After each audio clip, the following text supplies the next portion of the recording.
O isang pagbati sa inyo ng Winter Wonderland San Makisapaning Gamod at nasa labas tayo ngayon kasi medyo ano ngayon dito, siyempre gid ko. Yan, naglilinis ako ng kotse. Ganyan dito ang kotse. Pagka nag-i-snow, talagang ano, kapal oh. Lalo't mga, siyempre December, ganun talaga Ayan, pagka andito kayo, o diba? At least nakikita nyo. Pero hindi naman topic ko Ano lang yan, adlib pa lang yan. O yung paligid ko. Nililinis ko kasi sobrang kapal magdadrive.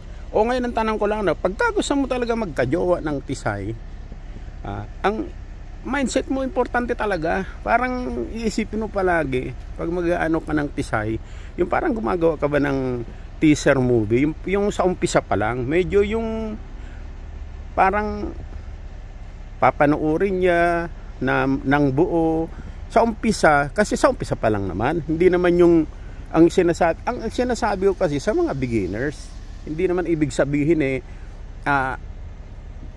ano na siya tuloy-tuloy, hindi ganun yun.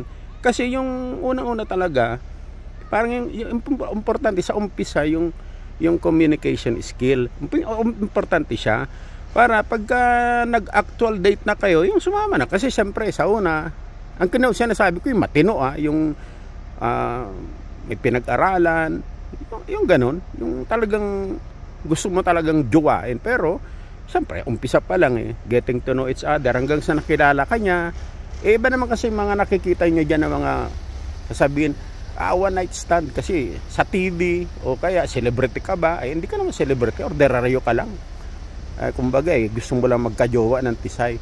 Doon tayo sa reality para talaga maano ka ng mag-start ka ng magka-date ka ng tisay. Yung totoong makajowa ka talaga, hindi puro selfie lang. O pakita mo sa kanya na na yung magugustuhan kanya kasi deserve mo. Yung ipapakilala mo yung sarili mo, ganun. Pero kapag tisay kasi pagka gusto ka niya, walang rules, gusto ka breaking the rules. Pero iiwan ka din pag nakita niya, boring pala to, wala rin pala sa umpisa lang. Kasi dito transactional naman ang relationship dito. Yung marami dito mga single mom, tapos yung yung parang naghahanap ng mga Mr. Nice Guys, ganun. Yung mga feminist na 50-50.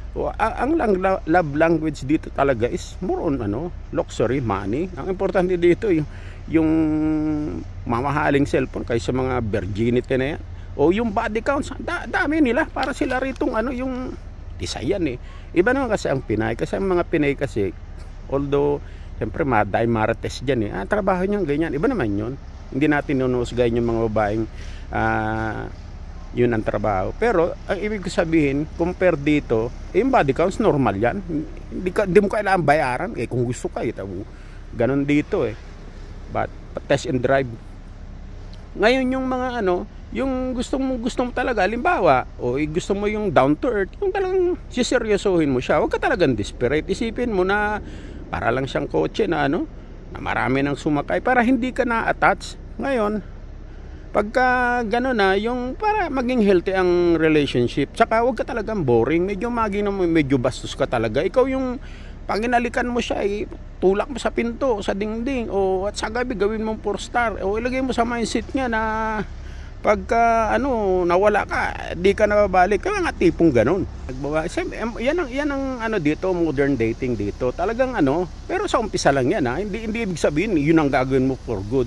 Ipakita mo na may disiplina ka at respeto ka, may options ka, at saka isa talaga yung ipakita mo sa kanya na shoulder to lean on ka pag kasi seryosohin mo na yung nakikinig ka, kung ano man pinagdadaanan niya, hindi ka kailangan masalita. Yung haplos yung buhok niya kasi very strong independent woman naman yan Importante siya yung maginong medyo bastos at higit sa lahat may disiplina at respeto ko sa sarili mo. Ayun. At itong yan ang ginagawa ko rito pag maglili kapal, di ba? Winter Wonderland.